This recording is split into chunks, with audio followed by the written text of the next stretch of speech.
Hello dear students, welcome again to our science class. मैं शालिनी आपकी अपनी साइंस फैकल्टी फिर से स्वागत करती हूँ आपका आपके सामान्य विज्ञान की क्लास में। Very good evening to Kunal, Nikhat, Shyam, Vikram. आप सभी को बहुत बहुत अभिनंदन। थोड़ी देर बाकी बच्चों का भी इंतजार कर लेते हैं और उसके बाद हम वापस से शुरू करेंगे। तब तक के लिए हमने आज जितना भी पढ़ा था उसे रिवाइज कर लेते हैं। ठीक है, तो आज जो हम लोगों ने चैप्टर शुरू किया था प्रवेश, कोई बात नहीं बच्चे, आप कोई सी एक रिकॉर्डेड देख लेना। ठीक है, कोई भी एक रिकॉर्डेड देख लेना आप। चलिए जल्दी से देखिए, आज जो हमने चैप्टर शुरू किया था वो चैप्टर था आपका मेटल्स एंड नॉन मेटल्स, जिसके अंदर हमने सबसे पहले बात की थी मेटल्स की। और मैंने आपको बताया था हमारे पूरे आवर्त सारिणी में 118 एलिमेंट्स हैं, जिनमें से मेटल्स की संख्या मात्र कितनी है? 91। और आपके यानी कि धातु कितने पाए जाते हैं? 91। और अधातुओं की संख्या इसी का ठीक उल्टा कर दीजिए, 91 को कर दीजिए 19, तो आपको मिल जाएगी आपके नॉन मेटल्स की संख्या, यानी कि अधातुओं की संख्या होती है 19। और उसी आवर्त सारिणी में आपके कुछ ऐसे तत्व भी पाए जाते हैं जो धातु और अधातु दोनों के गुण दिखाते हैं, उन्हें कहा जाता है अर्ध धातु यानी कि मेटलॉइड्स, और उनकी संख्या होती है 7। इन सभी को जब आप जोड़ेंगे, 91, 19 और 7 को जब आप जोड़ते हैं तो आप देखते हैं ये कुल मिला के इनका जोड़ बनता है 117, यानी कि एक एलिमेंट की अभी भी कमी है। और वो एक एलिमेंट कौन सा है? आपका हाइड्रोजन। हाइड्रोजन को इन तीनों में से किसी भी कैटेगरी में, किसी भी वर्ग में नहीं रखा गया है। ये ऐसा मैंने नहीं बल्कि कोई भी अभी तक का साइंटिस्ट, कोई भी वैज्ञानिक ये काम नहीं कर पाया है। तो अगर आपसे पूछा जाएगा कि बताइए हमारे पूरी आवर्त सारिणी में ऐसा कौन सा तत्व है जिसको अभी तक भी पूरे आवर्त सारिणी में कोई निश्चित स्थान नहीं मिल पाया है, तो आप क्या बताएंगे? हाइड्रोजन। इतनी जानकारी के अलावा आपको और भी कुछ हाइड्रोजन के बारे में बताया गया था कि इसकी परमाणु संख्या 1 है, इसका स्थान 1 है। कुछ जो याद करने वाली चीजें थी वो ये थी कि इस हाइड्रोजन की खोज कैवेंडिश ने की थी, लेकिन इसको नाम किसने दिया था? लेवोसियर ने दिया था, जिन्हें आधुनिक रसायन विज्ञान के जनक भी कहा जाता है। और इसमें एक भी न्यूट्रॉन नहीं पाया जाता। ये हमारे पूरे ब्रह्मांड में सर्वाधिक मात्रा में पाए जाने वाला तत्व है। और यहाँ तक कि इसे भविष्य का ईंधन और फ्यूचर फ्यूल या पॉल्यूशन फ्री फ्यूल, प्रदूषण रहित ईंधन भी कहा जाता है। इसके 3 आइसोटोप्स हैं, उनके बारे में हमने बात की थी। और हमने देखा था ये हाइड्रोजन एटम कभी भी अकेला इस पूरे हमारे एनवायरनमेंट में एग्जिस्ट नहीं कर पाता है, इसको स्टेबल होने के लिए, इसको स्थिर होने के लिए एक और हाइड्रोजन एटम के साथ जुड़ना होता है। और जब दो हाइड्रोजन एटम एक साथ जुड़ते हैं तो उन्हें हम कह देते हैं डाई हाइड्रोजन, या आम भाषा में आप इसी को कह देते हो हाइड्रोजन गैस। आम भाषा में आप इसको क्या कह देते हैं? Hydrogen gas. अब इनके बारे में हमने कुछ बातें पढ़ी थी, कलरलेस है, ओडरलेस है, रंगहीन है, स्वादहीन है, वायु से हल्का है, जल में इसे नहीं घोला जा सकता, ये अघुलनशील है, और रूम टेम्परेचर पे ये आमतौर पे इतने जल्दी रिएक्ट नहीं करता। इनफैक्ट ये ऐसा भी नहीं है कि वाटर और ऑक्सीजन और हाइड्रोजन, एनवायरमेंट में तो ऑक्सीजन भी है, हाइड्रोजन भी है, और जुड़ के यहाँ पानी बन जाना चाहिए और तड़तड़ा के बरस जाना चाहिए, पर ऐसा नहीं होता, क्योंकि जब ऑक्सीजन और हाइड्रोजन जुड़ते हैं तो उसमें से बहुत सारी एनर्जी निकलती है, बहुत सारी ऊर्जा निकलती है, जिसको हम कहते हैं एक्सोथर्मिक रिएक्शन। ठीक है, ये हाइड्रोजन वाटर बनाने के साथ साथ अमोनिया बनाने का भी काम करता है। अमोनिया बनाने के लिए आपको इसी हाइड्रोजन को नाइट्रोजन के साथ जोड़ना होगा। पेपर में आपसे पूछा जाएगा कि जब नाइट्रोजन और हाइड्रोजन को जोड़ के आप अमीबा बनाते हैं तो उस प्रोसेस को क्या कहा जाता है, या आपका अमोनिया बनाने के लिए किस प्रोसेस का इस्तेमाल किया जाता है, तो आप प्रोसेस का नाम बता देंगे, कौन सा? Haber's process. फिर हमने देखा था दो तरीके के पानी होते हैं, हार्ड वाटर और सॉफ्ट वाटर, कठोर जल और शीतल जल। हमने इनके बारे में बात की थी, टेम्परेरी हार्डनेस और परमानेंट हार्डनेस देखा था, इन्हें कैसे रिमूव किया जाता है उसकी बात की थी। और बाद में हम पहुंचे थे सीधे कहाँ? अपने मेटल्स के ऊपर, जिनकी संख्या मैंने शुरू में ही आपको बताई कितनी है, 91। ठीक है, इनकी अगर डेफिनेशन पूछी जाए तो आप बताएंगे हमारे पूरे आवर्त सारिणी में जो 118 एलिमेंट्स हैं, उनमें से जितने भी तत्व, जितने भी एलिमेंट ऐसे हैं जो अपने अंदर से इलेक्ट्रॉन डोनेट कर देते हैं, यानी कि जो इलेक्ट्रॉन दाता हैं, दूसरों को इलेक्ट्रॉन अपने अंदर से सारी नेगेटिविटी निकाल के खुद पॉजिटिव हो जाते हैं, यानी कि खुद धनावेश ले लेते हैं, धनात्मक आवेश आ जाता है जिनके ऊपर, उन्हें कहा जाता है मेटल यानी कि धातु। ठीक है, मैंने कहा था कि इन्हीं मेटल्स की कुछ तो होती है फिजिकल प्रॉपर्टीज, यानी कि इनके भौतिक गुण, और कुछ होते हैं इनके रासायनिक गुण।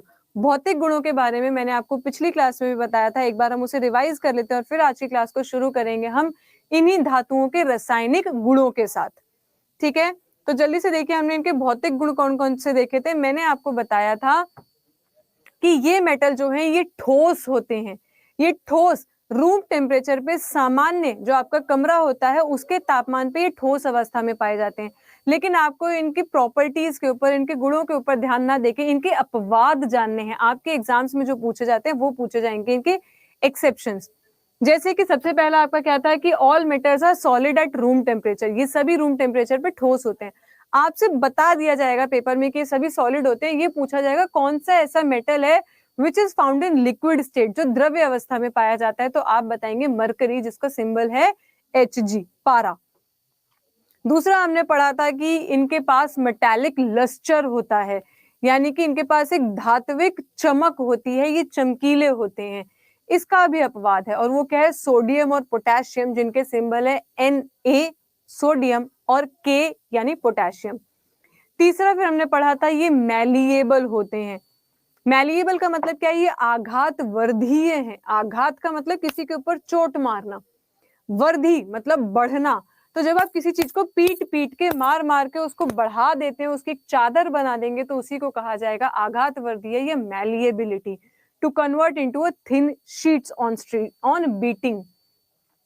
तो अब इन्हें ये मैलिएबल होते हैं, इन्हें थिन शीट्स में कन्वर्ट कर सकते हो। तो आपसे पूछा जाएगा अगर सभी मेटल मैलिएबल हैं तो उनमें से सबसे ज्यादा आघातवर्धी है या मोस्ट मैलिएबल कौन सा है? आप बता देंगे कौन सा है? गोल्ड। इसी तरीके की एक प्रॉपर्टी होती है कि आप इन्हें लंबी लंबी वायर्स में, यानी कि तारों में परिवर्तित कर सकते हैं। इस गुण को कहा जाता है डक्टेबिलिटी या तन्यता। और अगर पूछा जाएगा सबसे ज्यादा तन्य यानी कि डक्टाइल मेटल कौन सा है, तो आप कहेंगे गोल्ड, क्योंकि मात्र 1 ग्राम गोल्ड को आप खींच के कितना लंबा? 2 किलोमीटर यानी कि 200 मीटर लंबी तार में परिवर्तित कर सकते हैं। ये सोनोरस, जितने भी धातु हैं वो सोनोरस होते हैं, यानी कि साउंड प्रोड्यूस करते हैं, ये ध्वनिक होते हैं। इनको अगर आप हिट करेंगे तो इनमें से क्या निकलेगी? ध्वनि निकलेगी। लेकिन इनका भी अपवाद है, और वो क्या है? सोडियम, पोटेशियम और मरकरी, यानी कि आपका पारा। इन्हें कहा जाता है कि ये good conductor of heat and electricity होते हैं, यानी कि विद्युत और ऊष्मा दोनों के ही सुचालक हैं। अगर कोई भी मेटल है आप उसे आग के ऊपर रखेंगे, छूते ही वो तुरंत क्या हो जाएगा, गर्म हो जाएगा। या अगर आप उसे बिजली के बोर्ड से लगा के रखेंगे तो उसमें से क्या हो जाएगी, करंट पास होने लगेगा, उसमें से बिजली पास होने लगेगी।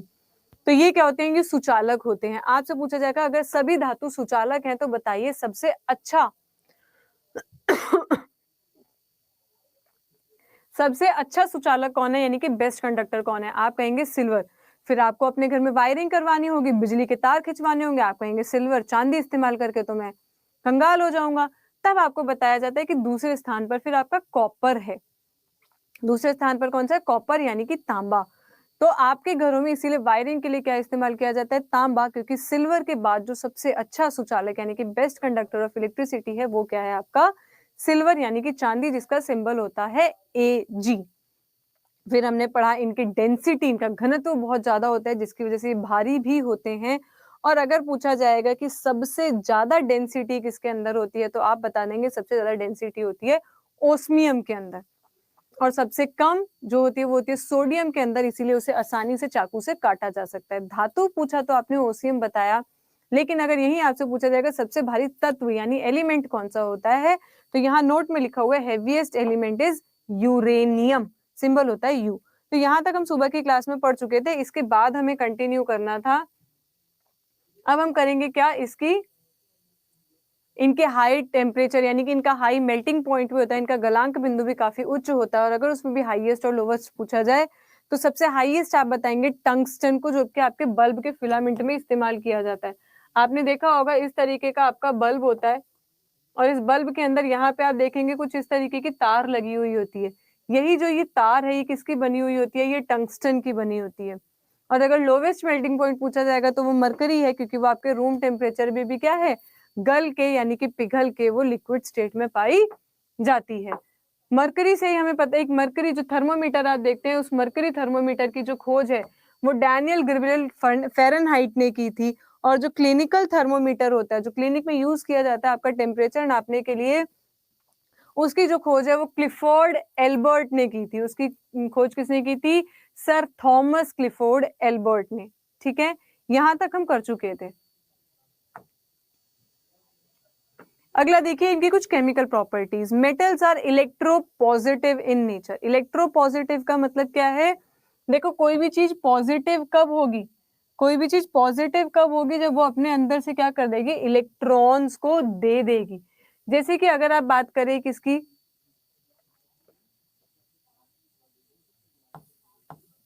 सोडियम की, तो सोडियम को अगर आप देखोगे तो इसके सेंटर में तो इसका न्यूक्लियस होता है। पहली शेल के अंदर इसके होते हैं 2 इलेक्ट्रॉन्स, दूसरी शेल के अंदर क्या होते हैं, दूसरी शेल में होते हैं इसके 8 इलेक्ट्रॉन्स। इसका एटॉमिक नंबर होता है 11, यानी कि इसके पास इलेक्ट्रॉन्स की टोटल संख्या कितनी है, 11। अब यदि आप इसकी आखिरी शेल देखते हैं तो इसकी सबसे बाहर की शेल में क्या होता है, इसकी सबसे बाहर की शेल में है मात्र 1 इलेक्ट्रॉन। और जब मैंने आपको एटम्स और मॉलिक्यूल्स नाम का चैप्टर पढ़ाया था तो मैंने बताया था आखिरी शेल में, नील बोर ने बताया था कि सबसे आखिरी शेल में हमेशा कितने इलेक्ट्रॉन्स होने चाहिए, 8 इलेक्ट्रॉन होने चाहिए। अब उन 8 को पूरा करने के लिए या तो आप किसी और से इलेक्ट्रॉन ले लो या अपना इलेक्ट्रॉन दे दो। तो जैसा कि आप यहाँ पे देख सकते हैं सोडियम की आखिरी शेल में 1 इलेक्ट्रॉन है। अगर ये अपने इस 1 इलेक्ट्रॉन को भी किसी को दे दे, अगर ये अपने इस 1 इलेक्ट्रॉन को भी किसी को दे दे तो इसकी बाहर की शेल का तो कोई मतलब ही नहीं बचेगा, ये सारी बाहर की शेल खत्म मानो। और इसकी आखिरी शेल में फिर कितने इलेक्ट्रॉन्स हो जाएंगे, इसके आखिरी शेल में बचेंगे 8। तो अगर आप देखेंगे तो इस सोडियम की क्या टेंडेंसी होती है, सोडियम की टेंडेंसी ये होती है कि वो अपनी आखिरी शेल में प्रेजेंट 1 इलेक्ट्रॉन को दे देता है। और जैसे ही ये 1 इलेक्ट्रॉन को दे देगा तो क्या होगा, इसका एटॉमिक नंबर कितना था, 11, यानी कि इसके पास 11 इलेक्ट्रॉन थे और 11 ही क्या थे, प्रोटॉन थे।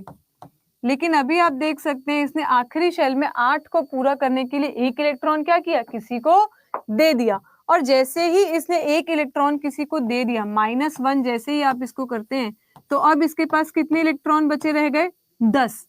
लेकिन इसके पास प्रोटॉन कितने हैं, 11। तो 10 इलेक्ट्रॉन और 10 प्रोटॉन तो आपस में एक दूसरे को न्यूट्रल कर देंगे, उदासीन कर देंगे। लेकिन बचा हुआ जो 1 प्रोटॉन रह जाएगा उसकी वजह से इस सोडियम के ऊपर क्या आ जाएगा, एक पॉजिटिव चार्ज आ जाएगा। तो इसी तरीके से आप देख सकते हैं कैल्शियम 2 इलेक्ट्रॉन दे देता है, तो उसके पास कितना होता है, उसके पास 2 पॉजिटिव चार्ज होते हैं। तो चाहे 1 हो, चाहे 2 हो, चाहे 3 हो, अगर किसी भी चीज के ऊपर इलेक्ट्रॉन देने की वजह से पॉजिटिव चार्ज आ गया है तो वो इलेक्ट्रो पॉजिटिव हो जाएगा। और ऐसा कोई भी तत्व जो अपना इलेक्ट्रॉन देके खुद के ऊपर पॉजिटिव चार्ज ले लेता है, ऐसे तत्वों को ही मेटल कहा जाता है। तो metals are electropositive in nature and they have tendency to lose electrons. ये तो इसकी पहली रिएक्शन, पहला केमिकल प्रॉपर्टी हो गई। दूसरी केमिकल प्रॉपर्टी इसकी क्या कहती है कि reaction of metal with oxygen. अब यही मेटल जब ऑक्सीजन के साथ रिएक्ट करते हैं तो मेटल ऑक्साइड बनाते हैं। अगेन पेपर में ये नहीं पूछा जाएगा कि बताओ ऑक्सीजन के साथ मेटल रिएक्ट करके क्या बनाता है, हाइड्राइड बनाता है, कार्बोनेट बनाता है, ऑक्साइड बनाता है, ये तो आप आसानी से बता देंगे। पेपर में वो बताएगा आपको कि मेटल जो है वो ऑक्सीजन के साथ रिएक्ट करके ऑक्साइड बनाता है। अब वो आपसे कहेगा इस ऑक्साइड का नेचर कैसा होता है, या अम्लीय होता है, क्षारीय होता है, उदासीन होता है, या बफर होता है। तो आप बता देंगे कि मेटल ऑक्साइड कैसे होते हैं, ये क्षारीय होते हैं, they are basic in nature. ये जितने भी मेटल ऑक्साइड बनते हैं ये क्या है, ये क्षारीय होते हैं। ठीक है, जैसे कि आप देख सकते हैं सोडियम ऑक्साइड जो होगा, सोडियम ऑक्साइड या आपका कोई सा भी जितने भी हैं आपके, ठीक है, लिथियम ऑक्साइड, सोडियम ऑक्साइड, ठीक है,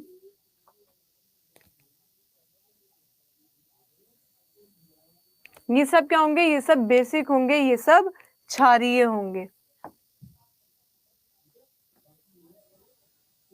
बस अगेन फिर से वही बात, एक्सेप्शंस बहुत जरूरी होती है। Science is the world of exception. विज्ञान जो है ये अपवाद की दुनिया है।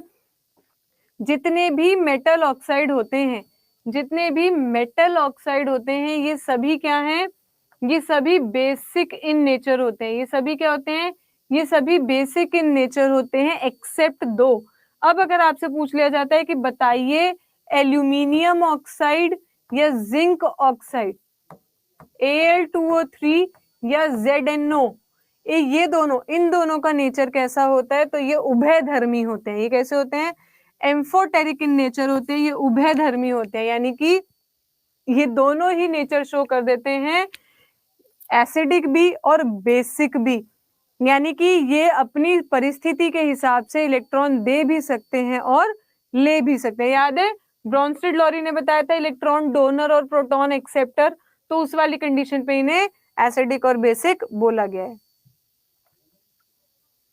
अगली प्रॉपर्टी कहती है रिएक्शन। अगली प्रॉपर्टी कहती है reaction of metal with water.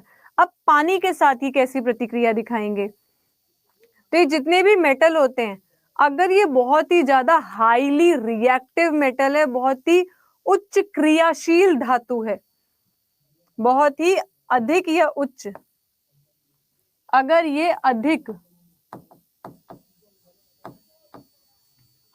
अधिक क्रियाशील धातु हैं, अधिक क्रियाशील धातु हैं, तो अधिक क्रियाशील धातु जब जल के साथ प्रतिक्रिया दिखाते हैं, जब जल के साथ प्रतिक्रिया दिखाते हैं तो क्या बनाते हैं, धातु हाइड्रोक्साइड। क्या बनाते हैं, धातु हाइड्रोक्साइड। जैसे Na, ये बहुत ही हाईली रिएक्टिव होता है, ये जब वाटर के साथ रिएक्ट करेगा तो क्या बना लेगा, सोडियम हाइड्रोक्साइड।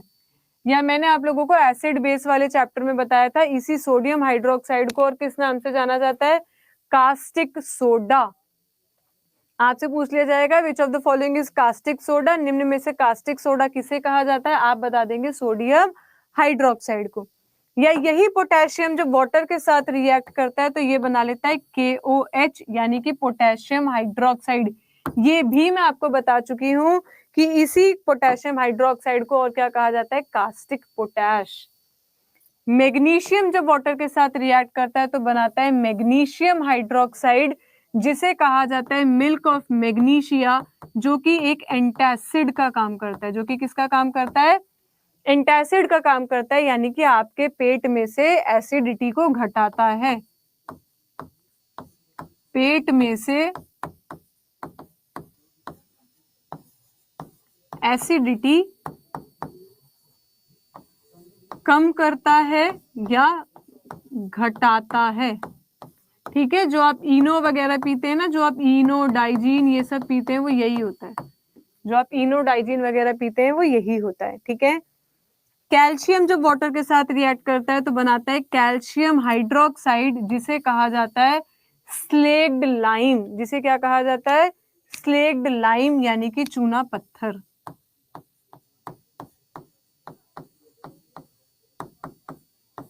जिसे कहा जाता है चूना पत्थर। ठीक है, अगला देखिए, ये तो उनकी बात हो गई जो बहुत ज्यादा क्रियाशील धातु होते हैं, जो बहुत जल्दी रिएक्ट करने के लिए परेशान हो रहे होते हैं। कुछ ऐसे होते हैं जो इतने ज्यादा परेशान नहीं होते, वो चुप बैठे रहते हैं। अगर किसी ने बहुत ज्यादा फोर्स कर दिया तो कह देते हैं चलो रिएक्शन कर लेते हैं, नहीं तो उन्हें इतनी कोई जरूरत नहीं होती। उन्हें बोला जाता है लीस्ट रिएक्टिव। उन्हें क्या कहा जाता है? लीस्ट रिएक्टिव, यानी कि जो सबसे कम क्रियाशील धातु हैं, जो सबसे कम क्रियाशील धातु हैं, ये जब वाटर के साथ रिएक्ट करती हैं तो ये कोई क्रिया दिखाती ही नहीं है, ये वाटर के साथ रिएक्ट करेंगी ही नहीं, ये वाटर के साथ रिएक्ट करेंगी ही नहीं। जैसे कि आपकी लेड हो गई, सिल्वर हो गया, कॉपर हो गया, गोल्ड हो गया, ये सब क्या है? ये रिएक्ट ही नहीं करेंगे। ठीक है, अब एक तो बहुत ज्यादा रिएक्ट कर रहे हैं, एक बहुत ही कम कर ही नहीं रहे हैं। एक तो बहुत ही ज्यादा कर रहे हैं कि भक्के एकदम से हाइड्रोजन के साथ रिएक्ट कर गए, और एक है जो कर ही नहीं रहे हैं। और एक कैटेगरी आती है जो इन दोनों के बीच की है, ना तो बहुत जल्दी से रिएक्ट ही करना चाहते हैं और ना ऐसे हैं कि बिल्कुल मना ही कर देते हैं कि हम रिएक्ट करेंगे ही नहीं। उन्हें बोला जाता है मॉडरेटली रिएक्टिव, मध्य क्रियाशील। मध्य क्रियाशील धातु ये जब वाटर के साथ रिएक्ट करती है तो ये बनाती है क्या? Metal oxide. ये बनाती है क्या? मेटल ऑक्साइड, जैसे कि आपकी अल्यूमिनियम, जिंक और आयरन। अल्यूमिनियम, जिंक और आयरन। ठीक है, तो अभी तक हमने जितनी भी वो पढ़ी है, केमिकल प्रॉपर्टीज पढ़ी है, उनमें कोई भी डाउट हो तो पूछिए, नहीं तो हम आगे बढ़ेंगे।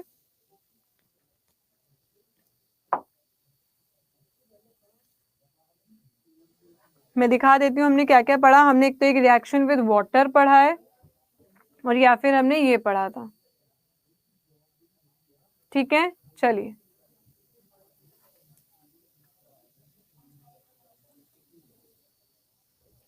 आगे क्या है? रिएक्शन। अभी तक हमने पानी के साथ रिएक्शन करवाया, अब हम इन्हीं का रिएक्शन करवाएंगे किसके साथ? अम्ल, यानी कि एसिड्स के साथ। तो ये जो मेटल होते हैं ये बहुत जल्दी एसिड के साथ रिएक्ट कर जाते हैं, जिसका एग्जांपल मैंने आपको एक्वा रेजिया का भी दिया था, है ना।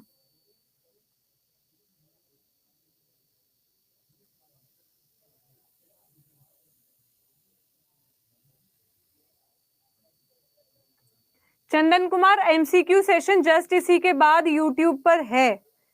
एमसीक्यू सेशन जस्ट इसी के बाद यूट्यूब पर है।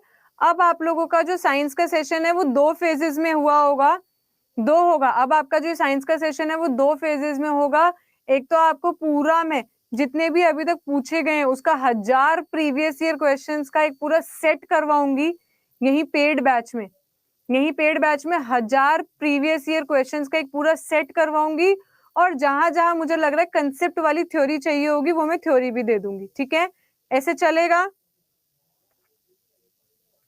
चलिए मुझे एक बार पोल करके कल बात करेंगे, देखेंगे। ठीक है, चलिए फिलहाल अभी पहले पढ़ाई पे ध्यान दो। तो आप लोगों को मैंने पहले ही एक्वा रेजिया के बारे में बताया था कि पहले गांव में सोने की चीजों को साफ करने के लिए आते थे, तो वो उसके अंदर चैन डुबो देते थे और साफ करके आपको दे देते थे। तो उसमें होता क्या था?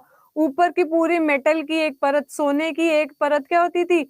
सॉल्ट यानी लवण बनाकर नीचे बैठ जाती थी। तो आपको वो चांदी कैसा लगता था? वो साफ लगता था, है ना।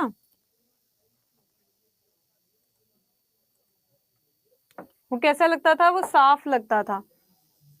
तो यहाँ पे भी वही चीज है कि ये आराम से क्या करते हैं, और अगर पूछा जाएगा कि एसिड के साथ रिएक्ट करके ये गैस कौन सी रिलीज करते हैं, तो आप बता दें कि एसिड के साथ रिएक्ट करने के बाद ये हाइड्रोजन गैस जो है वो रिलीज करते हैं। Reaction of metal with solution of other metal, अब एक ही मेटल का दूसरे मेटल के साथ रिएक्शन करवाना है, तो यहाँ पे काम करती है हमारी रिएक्टिविटी सीरीज। यहाँ काम करती है हमारी क्या, रिएक्टिविटी सीरीज। हमने अपने मेटल्स को क्या कर रखा है, कुछ इस तरीके की एक सीरीज में जो है अरेंज कर रखा है। ये ऊपर से नीचे की तरफ आप आते हुए देखेंगे कि ऊपर वाले सबसे ज्यादा रिएक्टिव है और नीचे वाले क्या है, ये कम रिएक्टिव है। बीच में हमने डाल दिया है हाइड्रोजन, तो ये क्या कर रहा है, ये आपके बॉर्डर लाइन का काम कर रहा है। ये आपके क्या कर रहा है, ये एक बॉर्डर लाइन का काम कर रहा है। तो जब भी आप इन मेटल्स का आपस में ही रिएक्शन करवाएंगे तो क्या होगा कि अगर उन दोनों मेटल्स में जो ज्यादा रिएक्टिव मेटल होगा वो क्या करेगा, वो कम रिएक्टिव वाले मेटल में से उसकी जगह को ले लेगा। होता है ना, जैसे मान लो अगर दो लोगों की लड़ाई हो रही है, तो जो ज्यादा मतलब पावर वाला होगा वो क्या करेगा, दूसरे को कोहनी मार के और उसकी जगह जाके ले लेगा। जो ज्यादा पावरफुल होगा वो क्या करेगा, वो कोहनी मार के उसको उसकी जाके जगह ले लेगा। सेम चीज यहाँ पे होती है। अब देखो जैसे यहाँ पे आयरन और कॉपर सल्फेट है, अब इस आयरन और कॉपर सल्फेट के अंदर आप देख सकते हैं, अब मान लीजिए ये आयरन है, इसका हमने रिएक्शन करवा दिया किसके साथ, कॉपर सल्फेट के साथ। किसके साथ करवा दिया, कॉपर सल्फेट के साथ करवा दिया। तो अब आप पहले यहां देखिए, आयरन ये रहा, ये आयरन है, ठीक है, ये कॉपर है। तो आप देख सकते हैं आयरन क्या है, आयरन के पास ज्यादा शक्ति है, ये ज्यादा रिएक्टिव है। ऊपर से नीचे की तरफ आ रहे हैं ना, ये क्या है, ये ज्यादा रिएक्टिव है, इसके पास ज्यादा शक्ति है ना। और इसके पास क्या है, इसके पास कम शक्ति है। तो ये आयरन किसकी जगह ले लेगा, कॉपर की जगह ले लेगा। ये आयरन किसकी जगह ले लेगा, कॉपर की जगह ले लेगा। तो आप देख सकते हैं जैसे इन दोनों को मैंने रिएक्शन करवाया तो ये आयरन भाग के जाएगा और ये जगह ले लेगा किसकी, कॉपर की। तो अब जैसे ही ये CuSO4 था, जब इसके अंदर इस कॉपर की जगह आयरन ने ले ली तो ये क्या बन गया, FeSO4, और इसमें से कॉपर क्या हो गया, अलग हो गया। तो जब भी दो मेटल्स का आप रिएक्शन करवाते हैं तो उनमें से जो ज्यादा क्रियाशील होता है, जो ज्यादा रिएक्टिव होता है, वो लेस रिएक्टिव वाले की क्या कर लेता है, जगह को ऑक्यूपाई कर लेता है। ठीक है, अब यही मेटल्स जो हैं ये किसी न किसी कलर के लिए भी रिस्पॉन्सिबल होते हैं। जैसे और कहीं कलर में मत जाओ, अगर आप देखोगे आपने लपट जो गैस में, चूल्हे में जो आग जलती है, अगर चूल्हे में आग जो जलती है उसमें 5 कलर दिखाई देते हैं। चूल्हे में जो आग जलती है उसमें आपको 5 कलर दिखाई देंगे। कौन से होते हैं वो 5 colour, yellow colour, orange colour, green colour, blue colour और व्हाइट कलर। ये कलर आपको नजर आते हैं। तो इनको जब आप देखोगे तो अगर इनके कलर पूछा जाए कि फ्लेम के अंदर, यानी कि एक ज्वाला के अंदर येलो कलर के लिए कौन सा मेटल रिस्पॉन्सिबल होता है, तो आप बता देंगे कौन सा है, सोडियम। उसके अंदर रेड कलर के लिए कौन रिस्पॉन्सिबल होता है, लिथियम। और ऑरेंज कलर के लिए या ब्रिक रेड कलर के लिए कौन होता है, कैल्शियम। या अगर आपसे पूछा जाएगा हरे रंग के लिए कौन रिस्पॉन्सिबल है, तो आप क्या बता देंगे, बैरियम। ये CGL में पूछा हुआ क्वेश्चन है, बैरियम ऑलरेडी आस्क्ड क्वेश्चन है, बैरियम पहले भी पेपर में पूछा जा चुका है। ठीक है, तो एक एक करके हम कुछ मेटल्स के बारे में बात करेंगे। अगर आप लोगों को कोई भी डाउट हो तो पूछ लीजिए। एक एक करके हम मेटल्स के बारे में बात करेंगे, कोई भी डाउट हो तो पूछ लो। जल्दी से, मैं थोड़ा सा टाइम दे रही हूँ आप लोगों को, उसके बाद आप पूछ लीजिए।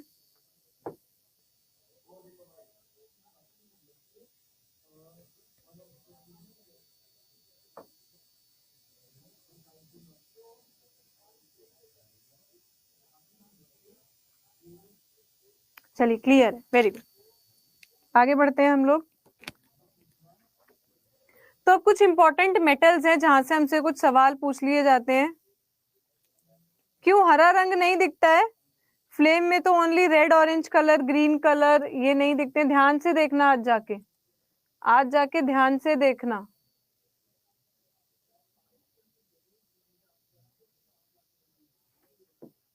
रूपम, अगर आप लोग SSC CGL मेंस में बैठने वाले हो फिर तो आपके 25 क्वेश्चन आएंगे पूरे, और एक क्वेश्चन 4 नंबर का है ना।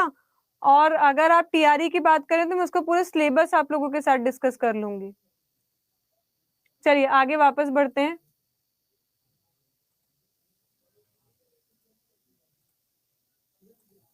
फ्लेम कलर की बात कर रहे हो तो फ्लेम में मैं आपको दिखाना चाहूंगी,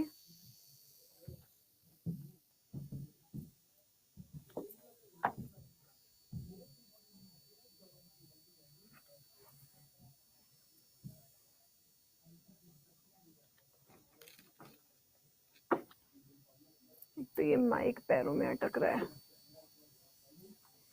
भाई, कितना सारा सब खोल के रखते हैं।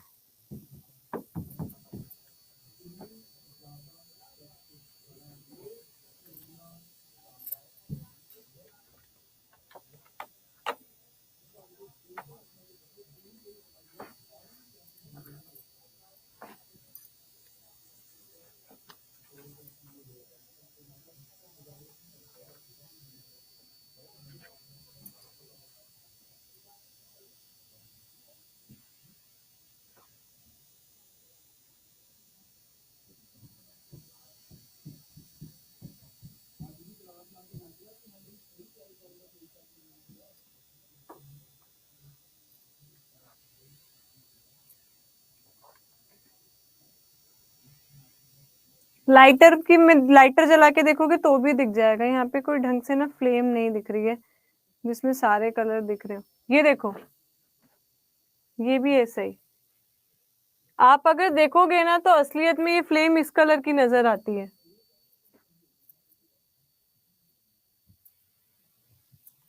फ्लेम कुछ ऐसी नजर नहीं आती है क्या? फ्लेम कुछ ऐसी नजर नहीं आती है क्या?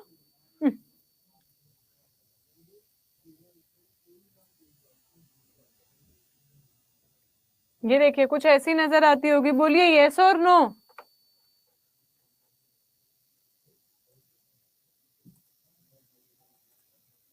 फ्लेम कुछ इस तरीके की नजर आती है, मैं इसे कह रही थी।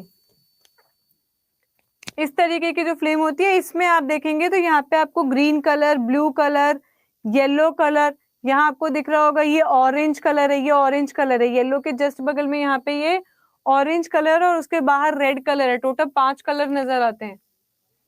ठीक है, यही पूछ लिया जाता है कि इनके कलर किसकी वजह से हैं।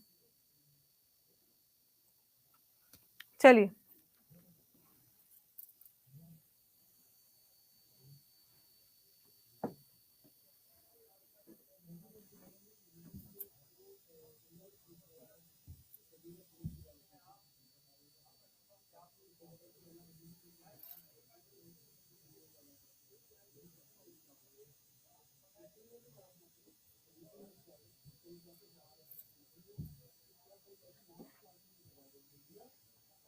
चलिए तो आते हैं अपने कुछ इंपॉर्टेंट मेटल्स की तरफ। सबसे पहला इंपॉर्टेंट मेटल है आपका सोडियम, जिसका एग्जांपल अभी मैंने दिया भी था, जिसका एटॉमिक नंबर होता है 1। आपको एटॉमिक नंबर और एटॉमिक मास याद रखने की जरूरत नहीं है। एटॉमिक नंबर और एटॉमिक मास याद रखने की जरूरत नहीं है। आपसे अगर देखा जाए कि हमारे पूरे अर्थ क्रस्ट में कितना सोडियम पाया जाता है, तो आप बता देंगे 2.27% जो है आपका सोडियम पाया जाता है। और अभी मैंने आपको बताया ना, बहुत ही ज्यादा रिएक्टिव है। इनफैक्ट रिएक्टिविटी सीरीज जो अभी मैंने आपको क्रम दिखाया था, उस क्रम में ये सबसे ऊपर था। तो बहुत ही ज्यादा हाईली रिएक्टिव है, और बहुत ही ज्यादा हाईली रिएक्टिव होने की वजह से कभी भी आपको फ्री स्टेट में नहीं मिलेगा, है ना। होता है ना, इसका एग्जांपल आप ऐसे मान सकते हो कि आप लोगों ने देखा है जिनके बेटे ज्यादा रिएक्टिव होते हैं, ठीक है, थोड़ी सी बात को समझिएगा, जिनके बेटे ज्यादा रिएक्टिव होते हैं उनको फ्री रखना, उनके माँ बाप उन्हें फ्री रखना सही नहीं समझते। उन्हें सोचा जाता है जल्दी से जल्दी इनको किसी न किसी के साथ रिएक्ट करवाया जाए और एक कंपाउंड बनाया जाए, है ना। तो क्या होता है, जिन जिन के भी बच्चे, और बेटे क्या, चाहे बेटा हो चाहे बेटियां हो, अगर ऐसा लग रहा है कि वो ज्यादा रिएक्टिव है, इधर उधर जा जाके अपने रिएक्शन दिखा रहे हैं, तो मम्मी पापा क्या करते हैं, बस इतना इंतजार करते हैं कि 18 साल के 21 साल के हो और भैया इनकी रिएक्शन करवाओ और एक छोटा सा कंपाउंड तैयार हो और अपना पूरा रसायन, अपनी पूरी केमिस्ट्री संभाले। यस और नो? वही चीज यहाँ पे सोडियम के साथ है कि सोडियम भी क्या है, बहुत ही ज्यादा हाईली रिएक्टिव है, इसीलिए ये ज्यादा समय तक फ्री स्टेट में नहीं मिलता। इसके मम्मी पापा भी किसी ना किसी के साथ इसे रिएक्ट करवा ही देते हैं। और अगर अकेले रखना भी है तो फिर इसे डुबो के रखा जाता है। किसमें? केरोसिन ऑयल में डुबो के रखा जाता है। तो ज्यादातर अगर आप देखेंगे तो ये कंबाइंड फॉर्म में ही पाया जाता है। और इसके कुछ और हैं। हिंदी वाले परेशान मत होना, मन ही मन में सोच रहे होंगे मैडम हिंदी कब बोले, ठीक है? तो हिंदी मत करना, हिंदी ये रही, ठीक है? हिंदी मत करना, हिंदी ये रही। चलिए तो आगे देखिए, आप देख सकते हैं इनके कुछ और पाए जाते हैं। और सोडियम के और पूछ लिया जाता है। आप कोई फॉर्मूला नहीं दिया होगा, आपसे बस एग्जाम में पूछ लिया जाएगा which of the following is the ore of sodium, निम्न में से कौन सा सोडियम का अयस्क है। एग्जाम्पल में आपको दिया होगा Chile saltpetre, sodium sulphate तो नहीं दिया होगा, बोरेक्स दिया होगा, ब्राइन दिया होगा और साधारण नमक यानी कि कॉमन सॉल्ट दिया होगा, ठीक है? इनमें से कोई भी आपको क्या है एग्जाम में ऑप्शन में दिया होगा। इन चारों में से जो भी आपको ऑप्शन में नजर आ जाए आप उसी को बता देंगे कि ये क्या है, ये सोडियम का एक अयस्क है, ठीक है? हिंदी में आप देख सकते हैं इसकी परमाणु संख्या, इसके द्रव्यमान संख्या ये कितनी है, ये 3 है। ये आवर्त सारणी में समूह 1 यानी कि ग्रुप 1 में पाया जाता है, ठीक है? इसके अयस्क के नाम यहाँ सारे लिखे हुए हैं। चलिए अगला देखिए, इसकी कुछ प्रॉपर्टीज होती है। ये बहुत ही लाइट होता है, व्हाइट कलर का मेटल है। अभी सुबह की क्लास में मैंने फिजिकल प्रॉपर्टीज में बताया था कि बहुत ही ज्यादा सॉफ्ट है। सोडियम और पोटेशियम दोनों इतने सॉफ्ट हैं कि आप इन्हें आसानी से चाकू से भी काट सकते हैं, ठीक है? हाईली रिएक्टिव होने की वजह से ये एयर के साथ भी रिएक्ट कर लेता है, मतलब किसी के साथ भी रिएक्ट कर लेता है। इतना ज्यादा रिएक्टिव है कि इसे मतलब ही नहीं है, बस होना चाहिए कोई भी रिएक्शन के लिए। चाहे हवा में से ऑक्सीजन मिल जाए जी, मैं तो उसके साथ रिएक्ट करके मेटल ऑक्साइड बना लूंगा। हवा नहीं दोगे तो पानी होगा, या तो हवा है या पानी है। पानी के साथ फिर मैं वो पानी के साथ रिएक्ट करके फिर मैं हाइड्रोक्साइड बना लूंगा, ठीक है? तो यही रीजन है कि जब ये जगह जगह इतनी रिएक्टिविटी शो करता है, तो अगर हमें इसे स्टोर करके रखना है, खाली सोडियम को अगर स्टोर करके रखना है, तो फिर इसे रखा जाता है किसके अंदर? केरोसिन ऑयल के अंदर। वेरी वेरी इंपॉर्टेंट पॉइंट, फिर इसे स्टोर करके रखा जाएगा किसके अंदर? केरोसिन ऑयल के अंदर, ठीक है? मिट्टी के तेल में रखोगे इसे, किस में संग्रहित करके रखा जाता है? इसे आमतौर पे मिट्टी के तेल में संग्रहित करके रखा जाता है, ठीक है?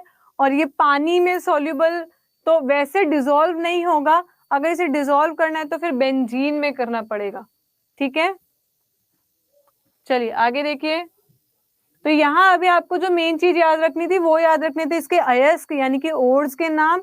और दूसरा जो आपको याद रखना था वो ये याद रखना था कि हाईली रिएक्टिव होने की वजह से अगर इसे स्टोर करना होगा तो कहाँ करोगे? तो आप बता दोगे केरोसिन के अंदर करेंगे, ठीक है? इसके कुछ इंपॉर्टेंट कंपाउंड्स हैं जैसे कि सोडियम हाइड्रोक्साइड, जिसे कास्टिक सोडा कहते हैं, ये हम ऑलरेडी एसिड बेस वाले चैप्टर में पढ़ चुके हैं। सोडियम बाइकार्बोनेट या सोडियम कार्बोनेट जो कि वॉशिंग सोडा बनाने के काम आता है, या सोडा क्रिस्टल भी कहा जाता है, ठीक है? और अगर इसी में से अगर आप ये वाटर निकाल दोगे, ये बाउंड वाटर जो है, अगर आप इसमें से बाउंड वाटर निकाल देंगे तो जो बचा हुआ हिस्सा है उसे कह दिया जाएगा सोडा ऐश। उसे क्या कहा जाता है? Soda ash. मेन चीज जो आपको याद रखनी है वो यही है कि सोडियम कार्बोनेट को और किस नाम से जाना जाता है? इसे जाना जाता है वॉशिंग सोडा के नाम से। अगला है सोडियम बाइकार्बोनेट, इसे कहा जाता है बेकिंग सोडा। ये मैंने आपको बताया था, ये फायर एक्सटिंग्विशर में भी यूज होता है। ये फायर एक्सटिंग्विशर में भी यूज होता है। जब आप इस बेकिंग सोडा को NaHCO3 को सल्फ्यूरिक एसिड के साथ रिएक्ट करवाते हैं तो आप देखते हैं यहाँ से बहुत सारी क्या निकलती है? कार्बन डाइऑक्साइड गैस निकलती है जो कि आग बुझाने में मदद करती है। अगला जो आपका 5वां कंपाउंड है वो है सोडियम सल्फेट, और इसको क्या बोला जाता है? इसको बोला जाता है ग्लोबर्स सॉल्ट। इसको क्या बोला जाता है? ग्लोबर्स सॉल्ट। ये नाम याद रखना आप लोगों को बहुत जरूरी है। बस आप लोग इसके साधारण निकनेम्स याद रखेंगे। बस आपको जो याद रखना है वो क्या है? इनके निकनेम्स याद रखने। Very very important, very very important. ये कई बार एग्जाम में पूछा हुआ है कि फोटोग्राफी में किसका इस्तेमाल किया जाता है? तो फोटोग्राफी में यूज किया जाता है सोडियम थायोसल्फेट का, सोडियम थायोसल्फेट को हाइपो भी कहते हैं। इस सोडियम थायोसल्फेट का इस्तेमाल किया जाता है फोटोग्राफी में। फोटोग्राफी में भी कहाँ आपने देखा है, अब तो नहीं, अब तो डीएसएलआर होने लगे, डायरेक्ट हमें फोटोज मिलने लगी। पहले कैमरे के अंदर, पहले जो कैनन का, सोनी का कैमरा आता था, उनके अंदर एक नेगेटिव का रोल डलता था, फिर वो नेगेटिव का रोल केमिकल्स के अंदर वॉश किया जाता था, धोया जाता था, और तब पेपर के ऊपर फोटो निकल के आती थी। तो जिस केमिकल के अंदर उस नेगेटिव रोल की वॉशिंग की जाती थी, उसकी धुलाई की जाती थी, वो केमिकल्स कौन से होते थे?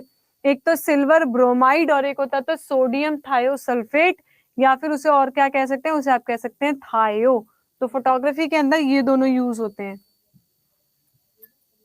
ठीक है, अगला है आपका सिल्वर। आप इसको भी देख सकते हैं, एटॉमिक मास, एटॉमिक नंबर याद रखने की जरूरत नहीं है, बस आपको इसके और याद रखने हैं। सिल्वर के भी जो मेन है, हॉर्न सिल्वर तो नहीं याद रखोगे तो भी चलेगा। कई बार सिल्वर क्लोराइड का नाम देके पूछ लिया जाता है किसी, और किस नाम से जाना जाता है, तो आप बता देंगे सिल्वर क्लोराइड को हॉर्न सिल्वर भी कहते हैं। बाकी इसके जो इंपॉर्टेंट यानी कि महत्वपूर्ण अयस्क हैं वो है आर्जिनाइट और रूबी सिल्वर। ठीक है,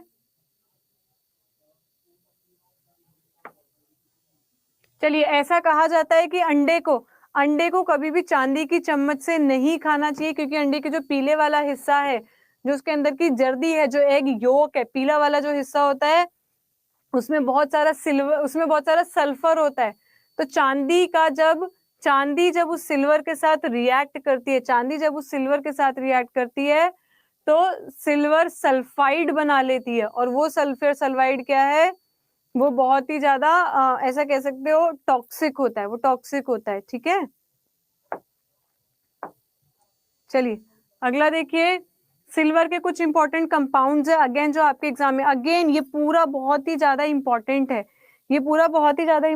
है, अगेन अगर आपसे पूछा जाता है कि बताइए सिल्वर ब्रोमाइड का इस्तेमाल कहाँ किया जाता है, तो अभी मैंने आपको बताया था सिल्वर ब्रोमाइड और सोडियम थायोसल्फेट यानी कि हाइपो, इन दोनों का इस्तेमाल किया जाता है कहाँ पे? फोटोग्राफी के अंदर। सिल्वर क्लोराइड का इस्तेमाल किया जाता है फोटोक्रोमैटिक ग्लास बनाने के लिए। फोटोक्रोमैटिक ग्लास कौन से होते हैं? एक तो होते हैं ट्रांसपेरेंट ग्लास, पारदर्शी, जिनमें से इधर उधर देख लो।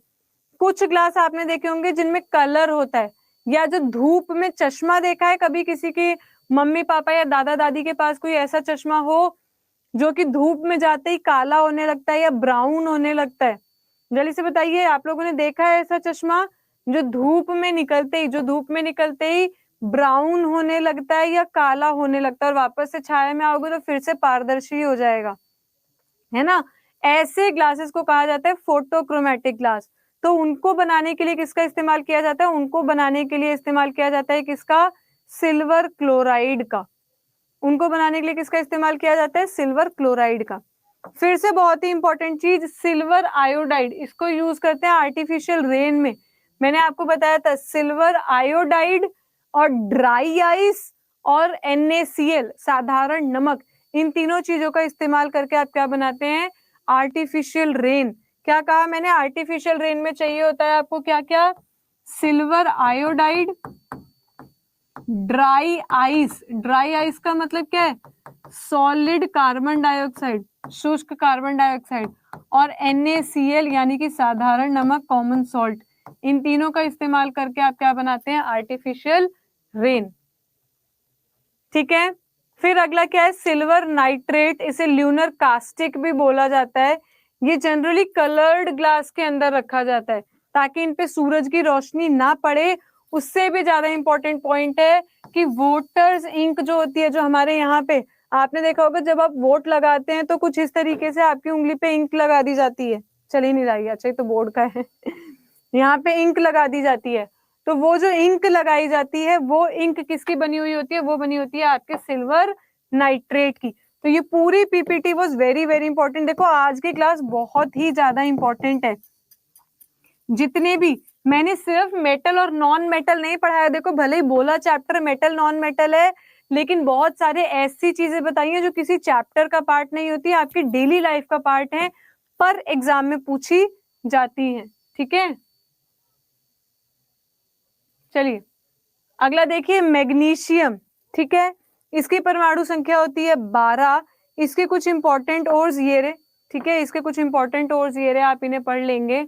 उसके अलावा इसके भी कुछ इंपॉर्टेंट मेन चीज क्या है कि इसकी भी हाई रिएक्टिविटी की वजह से जो मैग्नीशियम रिबन है, इसको जनरली एटमॉस्फेयर नाइट्रोजन के अंदर रखा जाता है। ठीक है, यहाँ से कुछ इंपॉर्टेंट नहीं है। यूजेस में देख लो, इसका इस्तेमाल किया जाता है क्या बनाने के लिए? इसका यूज किया जाता है, जो आपने देखा है क्या बोलते हैं इसे, पटाखे जो होते हैं, पटाखों में जो चमक आती है ना, पटाखों में जो चमक आती है वो इसी की वजह से होती है, जो स्पार्क नजर आता है वो इसी की वजह से है। ठीक है, ये कुछ इसके कंपाउंड्स हैं, जैसे मैग्नीशियम हाइड्रोक्साइड, आप जानते ही हैं इसे मिल्क ऑफ मैग्नीशिया कहते हैं, कई बार हम यूज कर चुके हैं। अगला क्या है आपका? Magnesium sulphate. अगला क्या है आपका? Magnesium sulphate. इसे सीमेंट बनाने में भी इस्तेमाल किया जाता है, या माचिस की डिब्बी बनाने में भी इस्तेमाल करते हैं। ठीक है, मैग्नीशियम कार्बोनेट, जिसे डोलोमाइट कहा जाता है, आपसे कई बार पूछ लेंगे विच of the following is dolomite, तो आप बता देंगे मैग्नीशियम कार्बोनेट को डोलोमाइट कहा जाता है। ठीक है, अगला क्या है? आयरन। आयरन में भी फिर से आपको इसके अयस्क के ही नाम याद रखने हैं, ये तो बहुत ही इंपॉर्टेंट है। आयरन के अयस्क कई बार एग्जाम में पूछे गए हैं, हेमेटाइट, मैग्नेटाइट, लाइमस्टोन और सिडेराइट। ठीक है, ये इसके कुछ इंपॉर्टेंट ओर्स हैं। और बाकी आपको पता ही है कि अगर आयरन की कमी शरीर में हो गई तो अनीमिया नाम की बीमारी हो जाती है। आयरन की कमी होती है शरीर में, क्या होता है? अनीमिया नाम की बीमारी हो जाती है। ठीक है, और बाकी अगर आपके टिश्यूज के अंदर ज्यादा आयरन डिपॉजिट हो जाए तो भी वो सही नहीं माना जाता, उसे सिडेरोसिस कहते हैं। मार्केट में आप देखोगे तो आपको मिलावट के हिसाब से अलग अलग टाइप के आयरन मिल जाएंगे। जैसे सबसे पहला होता है पिग आयरन, इसके अंदर 4% कार्बन मिला हुआ होता है। जितना कार्बन होगा वो उतना उसको मजबूत यानी कि सख्ताई देगा, उतनी ज्यादा हार्डनेस देगा। कास्ट आयरन के अंदर 3% कार्बन होता है। जनरली इसे हॉट वाटर पाइप बनाने के लिए यूज किया जाता है, जो आप घर में पाइप की फिटिंग के दौरान यूज करते हैं। या आप देखेंगे जितनी भी गीजर, अगर आपने घरों में अपने गीजर की अलग से फिटिंग नहीं करवाई है और फिर भी जबरदस्ती गीजर लगा लिया ना, तो अंदर ही पाइप फट जाता है और पूरे दीवार में सिलन आ जाती है। तो गीजर के लिए पूरी पाइपलाइन की फिटिंग ही अलग होती है, और वो जो पाइपलाइन बिछेगी वो किसकी होगी? कास्ट आयरन की होगी। ठीक है, दूसरा होता है आपका रॉट आयरन, ये बिल्कुल ही प्योर फॉर्म ऑफ आयरन है। आप देख सकते हैं इसमें कार्बन है ही नहीं, 1% भी पूरा कार्बन नहीं है, 0.12% है बस। तो ये क्या है? ये बहुत ही ज्यादा मैलिएबल होता है। मैलिएबल मतलब क्या है? बहुत जल्दी ये पिचक जाएगा, बहुत जल्दी एक थिन शीट में कन्वर्ट हो जाएगा। और फिर क्या है? स्टील, जो कि आयरन और कार्बन का क्या होता है? एलॉय होता है, मिश्र धातु होता है, जिसके हमारे बर्तन वर्तन बने होते हैं। ठीक है, तो यहाँ आपका जो मेटल्स है वो खत्म हो गया। जल्दी से मुझे बताइए यहाँ से कोई डाउट हो, नहीं तो हम नॉन मेटल्स शुरू करेंगे, अदरवाइज फिर हम अपने नॉन मेटल्स शुरू करेंगे। नॉन मेटल्स ठीक इसी के उल्टे होते हैं। अगर मेटल्स इलेक्ट्रॉन देते हैं तो कोई लेने वाला भी तो होगा, और उन इलेक्ट्रॉन्स को लेने वाले कौन होते हैं? उन इलेक्ट्रॉन्स को लेने वाले होते हैं आपके अधातु यानी कि नॉन मेटल्स। ठीक है, कौन होते हैं? Non metals. तो जनरली ये क्या करते हैं? ये दूसरों से इलेक्ट्रॉन को स्वीकार कर लेते हैं। ठीक है, इनकी भी फिजिकल प्रॉपर्टी सेम वही है, उल्टा उल्टा करते जाओ। मेटल अगर सॉलिड थे तो ये कैसे होंगे? ये गैशियस, सॉलिड और गैशियस दोनों अवस्था में पाए जाते हैं। इकलौता मेटल जो लिक्विड होता है वो था आपका मरकरी, और इकलौता नॉन मेटल जो लिक्विड होता है वो है आपका ब्रोमीन। ठीक है,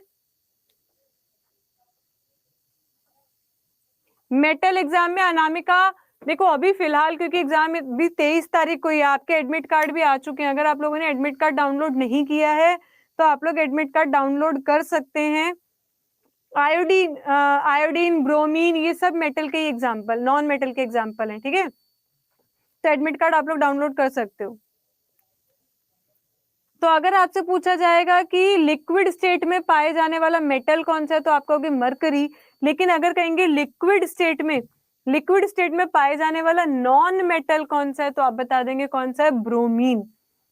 अब मेटल तो सारे डक्टाइल, सोनोरस, मैलिएबल, तन्य, आघातवर्धीय, ध्वनिक सब होते हैं, लेकिन नॉन मेटल इनमें से कुछ भी नहीं होते हैं accept iodine.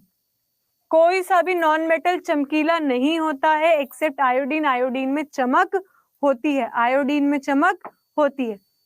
Metal good conductor थे, सुचालक थे, ये पुअर कंडक्टर होते हैं, ये कुचालक होते हैं, एक्सेप्ट ग्रेफाइट। एक्सेप्ट ग्रेफाइट जो कि इलेक्ट्रिसिटी का क्या है, गुड कंडक्टर है, जो कि इलेक्ट्रिसिटी का क्या है, गुड कंडक्टर है। आपने देखा होगा जो बैटरी सेल डलते हैं ना किसी खिलौने में, रिमोट में, उसे फोड़ के देखिएगा, उसके अंदर से काला काला एक चूरा जैसा निकलेगा, वो सारा क्या होता है, आपका ग्रेफाइट होता है।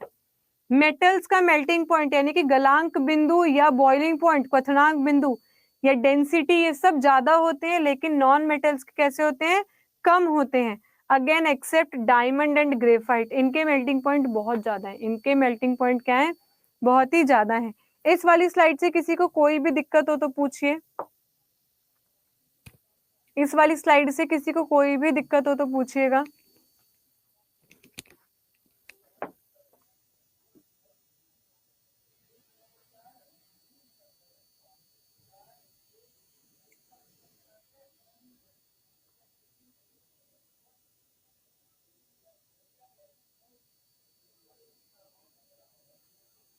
ठीक है, चलो आगे बढ़ते हैं। पेंसिल में ग्रेफाइट होता है गौरव, पेंसिल में ग्रेफाइट ही है। इनकी केमिकल प्रॉपर्टीज, वो इलेक्ट्रो पॉजिटिव थे, ये इलेक्ट्रो नेगेटिव हो जाएंगे। मेटल भी ऑक्साइड बना रहे थे, नॉन मेटल भी ऑक्सीजन के साथ ऑक्साइड ही बनाएंगे, हाइड्रोक्साइड तो बनाएंगे नहीं। लेकिन मेटल्स के साथ जब ऑक्साइड बन रहा था तो वो बेसिक था, यहाँ जो ऑक्साइड बनेगा वो कैसा होगा, वो अम्लीय होगा, वो एसिडिक होगा। यहाँ जो बनेगा वो कैसा है, वो एसिडिक है, वो अम्लीय है। ठीक है, उसके बाद वो वाटर के साथ अलग अलग टाइप की रिएक्शन दिखा रहे थे, लेकिन ये वाटर के साथ रिएक्ट करते ही नहीं है। वहां एक हाईली रिएक्टिव थे, एक मॉडरेटली रिएक्टिव थे, एक लीस्ट रिएक्टिव थे। यहाँ ऐसा कोई चक्कर नहीं है, नॉन मेटल रिएक्ट करेगा ही नहीं, ये वाटर के साथ रिएक्ट करेगा ही नहीं। ठीक है, चलिए आगे देखिए। कुछ इंपॉर्टेंट आपके नॉन मेटल्स हैं जैसे कि कार्बन। इसमें बस आपको ये याद रखना है कि अगर पूछा जाए कार्बन का कौन सा आइसोटोप समस्थानिक जो है वो बीटा रेडिएशंस निकालता है। हाइड्रोजन में ट्रिटियम था, तीसरा वाला, यहाँ भी तीसरा वाला ही होगा, और इसको कार्बन डेटिंग में भी इस्तेमाल किया जाता है, याद रखिएगा, इसे कार्बन डेटिंग में इस्तेमाल करते हो। इसके कुछ एलोट्रोप्स हैं जैसे कि डायमंड, ये अलग अलग रूप में पाया जाता है, और डायमंड हमारी पूरी पृथ्वी का सबसे हार्डेस्ट सब्सटेंस भी है। ठीक है, इसका रिफ्रैक्टिव इंडेक्स यानी कि अपवर्तक सूचकांक कितना होता है, 2.4 होता है। इसे ज्वेलरी बनाने में इस्तेमाल किया जाता है। दूसरा है आपका ग्रेफाइट, ये पेंसिल के अंदर, पेंसिल की नोक, ग्रेफाइट का इस्तेमाल किया जाता है कहाँ, पेंसिल की नोक बनाने के लिए, पेंसिल की नोक बनाने के लिए। ठीक है, एक होता है ग्राफीन, ये बहुत ही इंपॉर्टेंट टॉप पॉइंट है। देखो आपकी जो एलईडी होती है, एलईडी होती है, एलसीडी होती है, टच स्क्रीन होती है, उनके अंदर किसका इस्तेमाल किया जाता है, उनके अंदर इस्तेमाल किया जाता है ग्रेफाइन का। वेरी वेरी इंपॉर्टेंट पॉइंट, इसे जरूर याद करेंगे, वेरी वेरी इंपॉर्टेंट, ये पूरा वेरी वेरी इंपॉर्टेंट। ठीक है, एग्जाम में पूछा जाता है ये। चलिए अगला देखिए, लैंप ब्लैक, इसके अंदर 95% कार्बन होता है। ये वही है लैंप ब्लैक, और कुछ भी नहीं है। जो आप आंखों में काजल लगाते हो ना, जो दिया उल्टा करके दिवाली पे मम्मी बनाती हैं, है ना, वो ये वही है लैंप ब्लैक, उसे ही बोला गया है। ठीक है, इसके अंदर 95% पूरा कार्बन ही है, इसीलिए कहा जाता है कि बच्चों के आंख में नहीं लगाना चाहिए, इतना सारा कार्बन है उसमें। चारकोल सड़क बनाने के लिए आप इस्तेमाल करते हो। कोयले के, अगेन कोयले की कुछ वेराइटीज होती हैं, पीट, लिग्नाइट, ब्यूटिमिनस, आर्थसाइट, ये सारे आपके क्या है, कोल की वेराइटीज हैं। ठीक है, तो ये था आपका मेटल और नॉन मेटल का पूरा चैप्टर। इसमें से अगर आप लोगों को किसी भी तरीके का कोई भी डाउट है तो पूछ सकते हैं, किसी भी तरीके का कोई भी डाउट है तो पूछ सकते हैं, नहीं तो हम क्वेश्चंस करेंगे जल्दी से। अभी मैं 5-6 क्वेश्चन करवा रही हूँ, बाकी 6 बजे अब यूट्यूब पे क्लास है, वहां आपके 35-40 क्वेश्चन होंगे, वहां आपके 35-40 क्वेश्चन होंगे। ठीक है, प्रैक्टिस करनी हो तो वहां कर लीजिए।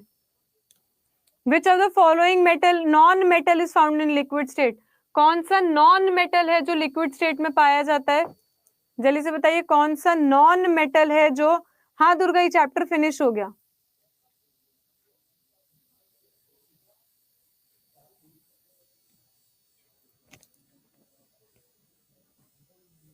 कौन सा हो जाएगा? ब्रोमीन। अगर नॉन मेटल पूछा गया होता, अगर नॉन मेटल पूछा गया होता तो आप मरकरी बताते, अरे मेटल पूछा गया होता तो मरकरी बताते, वहां नॉन मेटल पूछा हुआ था। अब ये बताइए, विच of the following non metal is lustrous? इनमें से कौन सा अधातु चमकीला होता है? इनमें से कौन सा अधातु चमकीला होता है? वेरी गुड, क्या हो जाएगा? आयोडीन। क्या हो जाएगा आपका अपना? आयोडीन। चलिए अगला बताइए, हार्डेस्ट सब्सटेंस, सबसे ज्यादा हार्डेस्ट सब्सटेंस कौन सा है पृथ्वी पे? क्या हो जाएगा? सी, यानी कि डायमंड, सी डायमंड। ठीक है। कौन सा मेटल है जिसे कैरोसिन में स्टोर किया जाता है? कैरोसिन में किसे स्टोर करते हो? सी, सोडियम को। Very good. Purity of diamond के लिए ये अभी आपने किया नहीं है। ब्रिलियंस ऑफ डायमंड, डायमंड की जो चमक है वो टोटल इंटरनल रिफ्लेक्शन की वजह से होती है, पूर्ण आंतरिक परावर्तन की वजह से होती है। डायमंड की जो चमक है वो पूर्ण आंतरिक परावर्तन और रिफ्रैक्शन दोनों की वजह से होगी। Option number D, TIR and refraction, TIR and diffraction. Black lead किसको कहा जाता है? ग्रेफाइट को कहा जाता है, ग्रेफाइट को। ठीक है। टच स्क्रीन के अंदर क्या पाया जाता है? ग्रेफीन पाया जाता है। टच स्क्रीन के अंदर क्या पाया जाता है? ग्रेफीन। 95% कार्बन किसमें है? लैंप ब्लैक में। 95% कार्बन किसमें है? लैंप ब्लैक के अंदर है। ठीक है। Lowest quality of brown coal, high quality of coal पूछ रहे हैं, ये अभी मैं बता दूंगी। गन पाउडर के अंदर क्या पाया जाता है? गन पाउडर के अंदर पाया जाता है potassium nitrate and sulphur. Gun powder के अंदर पाया जाता है पोटेशियम नाइट्रेट और सल्फर। ये आपके गन पाउडर में होता है। और ये पोटेशियम साइनाइड आपके चूहे मारने की दवाई में होता है, चूहे मारने की दवाई में, जिसे रोडेंटिसाइड भी बोलते हैं, रोडेंटिसाइड भी बोलते हैं। ठीक है, कर रहे हो। चलिए, तो आज की क्लास को यहीं पे खत्म करेंगे। कल सुबह वापस से आपकी क्लास 11 बजे होगी। तब तक के लिए आप लोगों से अलविदा लेना चाहूंगी। Thank you.